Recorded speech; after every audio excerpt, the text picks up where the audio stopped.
Hey, so if you click on this video, it's because you have traction and you're trying to raise, still you're not managing to raise. And that feels so frustrating because everybody told you that you'll be able to raise once you have traction, yet you have traction and you're still not raising. Well, you're not alone. I helped over 50 founders raise over 130 million, and this is a problem that I see very much often. And so what it is, right?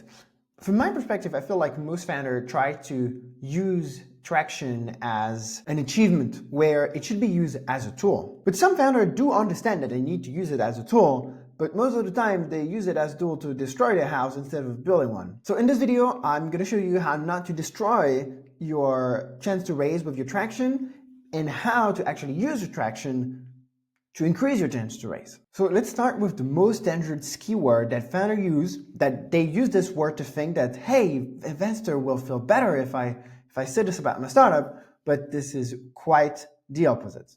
And this word is de-risking. And if you use that word with investors, say, oh, look, I've used my traction and I have traction and this make my startup, this de-risk my startup. Are you interested to invest, right?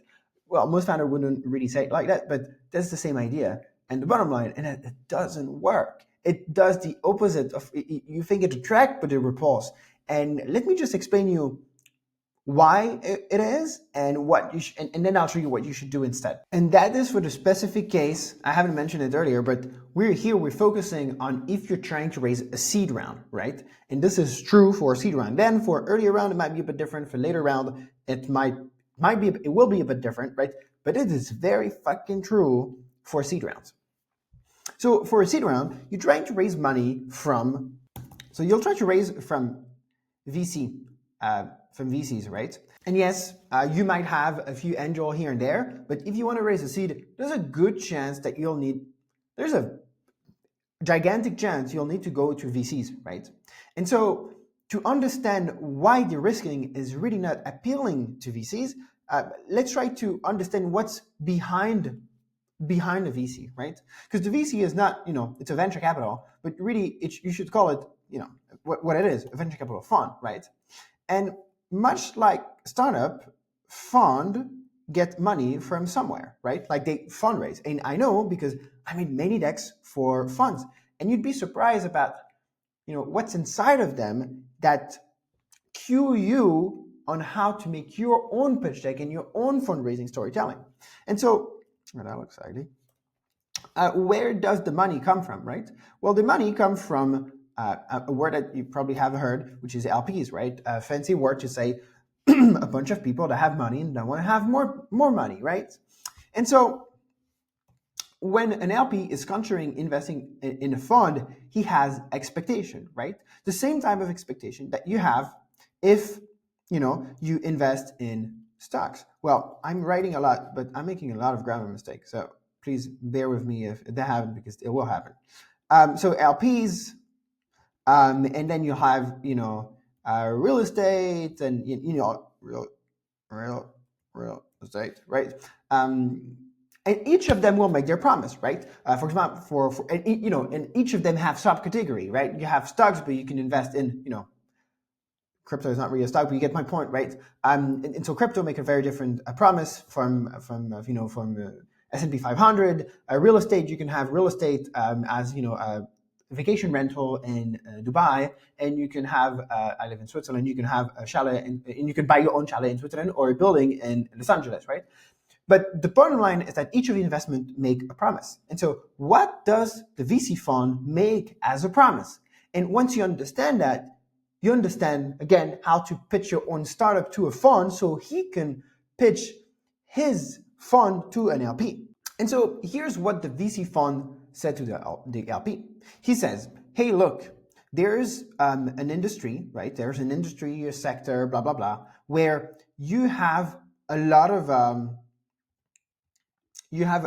small company that are going to revolutionize an industry, right? And we believe we'll be able to find one. Yet finding one is really hard, right? Because at the early stage, seed stage, everything can happen, right? And so if you're trying to invest yourself in a startup, right? Because LPs can be angel, right? Like just again, think about people having money, and if you Some angel they could invest in a fund, right? And so here they could invest in a startup, right? But if you invest directly in a startup, that's really risky, right? Because one startup could go big or small, right?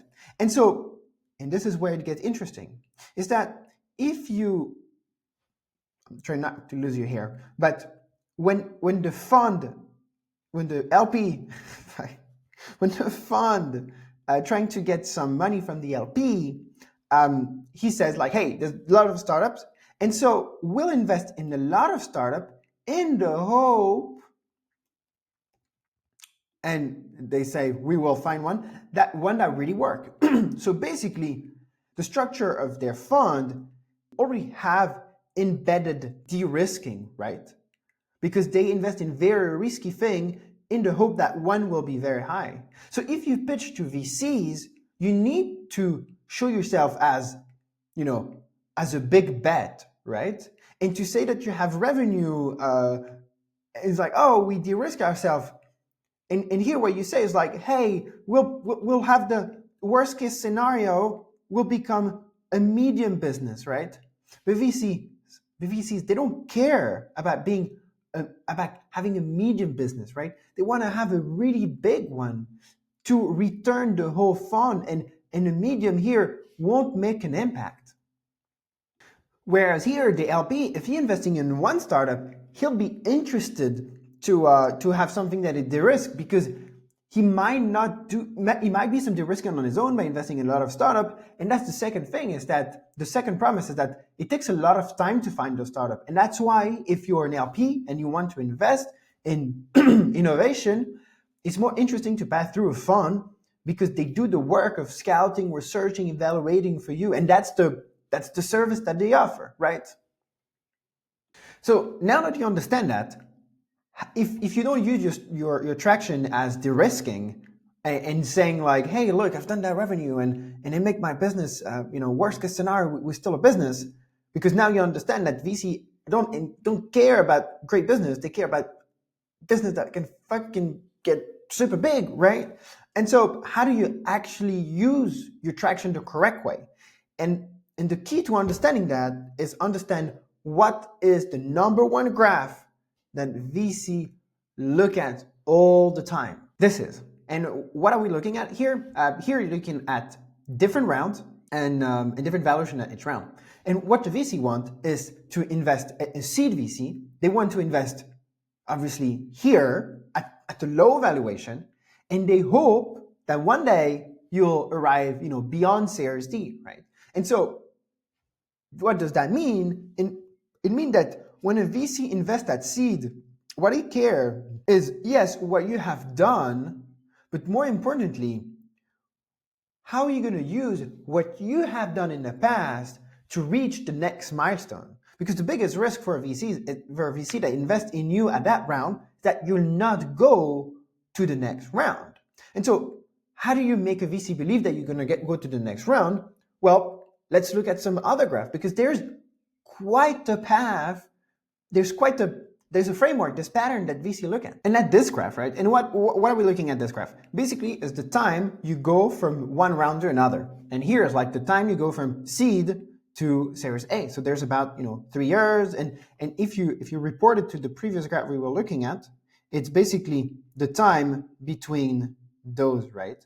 And so when you're gonna raise your seed round, your seed round should be a pitch for how a part, should be not only that, but a big part should be how you're going to reach the next milestone, right? And so here, you need to pitch that within 3 years, boom, you'll get max between 2 years and 3 years, you'll reach your Series A. And so how do you do that? How can you, again, back to the main question, how do you use your traction to do that? And basically, as I said before, there's some benchmark, right? So right now you are in pre-seed, right? So you should have something that look like that traction. This comes from Vander Institute. The program is what it is, but they have a lot of data, and this is quite reliable. And so you should have, right now pre-seed, you're trying to raise your seed, you should have this traction, and then when you'll be trying to raise your Series A, you need to have that traction. And so basically, the game becomes, how do you get a revenue from what you have it today, and you basically triple, quadruple your revenue in 3 years? That is the game that you're playing, right? And so, and that is your current traction, right? What do you accomplish today? And this is what you'll need to accomplish tomorrow.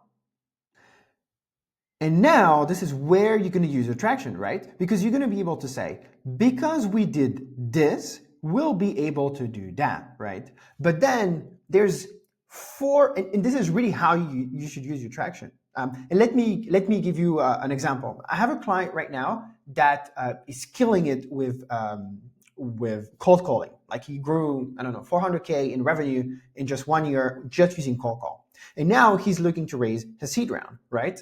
And so he'll need to, you cannot say like, hey, look, we've done cold call and it worked great, and if we keep doing it that way, he will, it will be nice. No, he needs to say like, hey, we've done cold calls, and now we're going to hire someone that has 10 years of experience in cold call to even improve what we've been doing and grow our team so we can get there.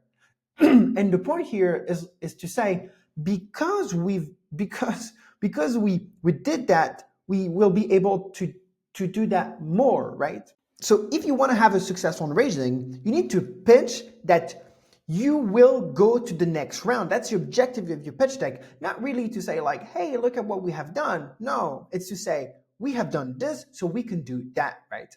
And that is increasing the revenue. We will increase the revenue, and this is why you should give me money. Now, there's 4 questions that pops when you say, we will make more revenue. And I often see founders fail answering those questions and then fail to fundraise. So in the next video, I'll speak about that. In the meantime, if you have any questions, please drop them in the comment. I'll be happy to answer. And yeah, that's it. Thank you for watching.